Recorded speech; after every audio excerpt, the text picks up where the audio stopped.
জঙ্গলে রাত হলে ভয়ঙ্কর হয়ে ওঠে। সে দরবেশের সঙ্গে কুঠিরের দিকে চলল। কুঠিরে এসে দরবেশ তাকে কিছু পানি দিল, কিছু ফল দিল। মেয়েটি খেতে খেতে আবার কেঁদে উঠল।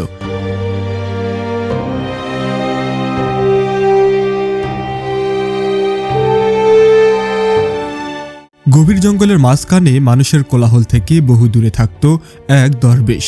তার বয়স কেউ জানত না, কেউ বলতো 40, কেউ বলতো 60। সময় যেন তাকে ছুঁতে পারেনি। সাদা দাড়ি বুক ছিঁড়ে নেমে এসেছে, চোখে ছিল অদ্ভুত এক প্রশান্তি, যেন সে এই দুনিয়ায় নয়, অন্য কোনো জগতের মানুষ। ছোট্ট একটি কুঠিরে সে থাকত, বাঁশ আর শুকনো পাতায় তৈরি। তার জীবন ছিল খুব সাধারণ।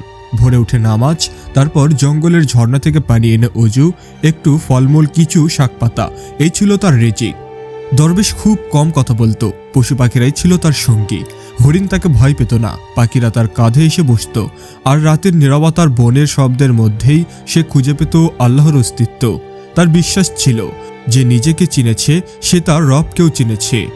একদিন বিকেলের দিকে দরবেশ বের হয়েছিল জঙ্গলের ভিতরে একটু দূরে থাকা এক পুরনো বট গাছের কাছে। সেখানে সে প্রায় ধ্যান করত। হঠাৎ সে থমকে দাঁড়ালো। বাতাস ভেসে এলো কান্নার শব্দ, খুব চাপা, খুব কষ্টের কান্না। প্রথমে সে ভাবল হয়তো কোনো আহত প্রাণী, কিন্তু কান্নার মধ্যে মানুষের ব্যথা লুকানো ছিল। দরবেশ ধীরে ধীরে শব্দের দিকে এগোতে লাগলো। ঘন ঝোপ পেরিয়ে সে যা দেখল তাতে তার বুক কেঁপে উঠল। একটি সুন্দরী মেয়ে, বয়স বড়জোর 20 থেকে 25, জঙ্গলের ধারে একটি পাথরের ওপর বসে কাঁদছে। তার চুল এলোমেলো, চোখ দুটো লাল, মুখে গভীর আতঙ্ক আর অসহায়ত্বের ছাপ। দরবেশ কখনোই নারীর দিকে তাকিয়ে অভ্যস্ত ছিল না। সে দৃষ্টি নিচু করল, শান্ত কণ্ঠে বলল, মা তুমি কে? এই গভীর জঙ্গলে একা কাঁদছ কেন? মেয়েটি প্রথমে চমকে উঠল, ভয়ে পেছন সরে গেল। দরবেশের চেহারা দেখে সে কিছুটা শান্ত হলো। কান্না থামাতে থামাতে বলল, আমি পথ হারিয়েছি, সবাই আমাকে ছেড়ে চলে গেছে। দরবেশ আর কিছু জিজ্ঞেস করল না। সে জানত ব্যথার মানুষকে প্রশ্ন দেওয়া নয়, নীরবতা দিয়ে সাহস দিতে হয়। সে তার কুঠিরের দিকে ইশারা করে বলল, চাও তো একটু বিশ্রাম নিতে পারো, ভয় পেও না, এখানে কোনো অমঙ্গল নেই। মেয়েটি দ্বিধায় ছিল, কিন্তু সূর্য তখন পশ্চিমে ঢলে পড়েছে।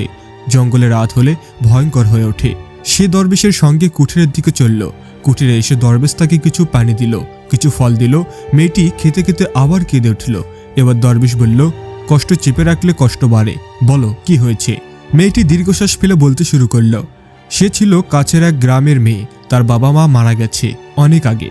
মা আর ছোট ভাইকে দিয়ে সে বেঁচে ছিল। একদিন ধনী লোক তাকে বিয়ে করার প্রস্তাব দেয়, কিন্তু লোকটি ছিল নিষ্ঠুর, সে রাজি হয়নি। এরপর সেই লোক গ্রামের মানুষকে ভুল বুঝিয়ে তার বিরুদ্ধে অপবাদ দেয়। একদিন হঠাৎ তাকে জোর করে বাড়ি থেকে বের করে দেওয়া হয়।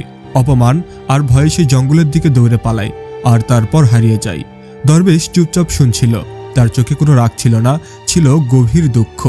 সে বলল, মানুষ যখন সত্য ভুলে যায় তখন জঙ্গল নিরাপদ মনে হয়। রাত নামল, বাইরে শিয়ালের ডাক, দূরে বাঘের গর্জন। মেয়েটি কেঁপে উঠল। দরবেশ আগুন জ্বালালো, কোরআনের কিছু আয়াত পড়ল। আশ্চর্যভাবে মেয়েটির বুকে ভয় কমে গেল। সে সেই রাতে বহুদিন পর শান্ত ঘুম ঘুমালো। পরের দিন সকালে দরবেশ তাকে বলল, জঙ্গল কাউকে আশ্রয় দেয় না, জঙ্গল মানুষকে আয়না দেখায়। তুমি চাইলে তোমার জীবনের পথ আবার খুঁজে পেতে পারো। মেয়েটি চোখ তুলে তাকালো, কিভাবে? আমি তো সব হারিয়েছি। দরবেশ মুচকি হাসল, যে আল্লাহকে পায় সে কিছুই হারায় না। কয়েকদিন মেয়েটি দরবেশের কুঠিরে থাকলো। সে রান্নায় সাহায্য করত, পানি আনত আর সন্ধ্যায় দরবেশের কথা শুনত। দরবেশ তাকে শেখালো ধৈর্য কি, বিশ্বাস কি, আর আত্মসম্মান কিভাবে রক্ষা করতে হয়। সে বলল, মানুষের কথা তোমাকে ভাঙাতে পারবে না, তুমি যদি নিজেকে ভাঙাতে না দাও। এই কয়েকদিনে মেয়েটির চোখের কান্না কমে গেল। তার ভেতরে জন্ম নিল এক নতুন শক্তি। একদিন সে বলল, আমি ফিরতে চাই আমার মায়ের কাছে, আমার সত্যের কাছে। দরবেশ মাথা নেড়ে বলল, যাও, সত্য সবসময় দেরিতে হলেও যেতে। দরবেশ তাকে গ্রামের পথ দেখিয়ে দিল। বিদায়ের সময় মেয়েটি বলল, আপনি কে? দরবেশ বলল, আমি কেউ নই, আমি শুধু একজন পথচারী, যে পথ ভুলে যাওয়া মানুষকে দিক দেখাই। মেয়েটি চলে গেল।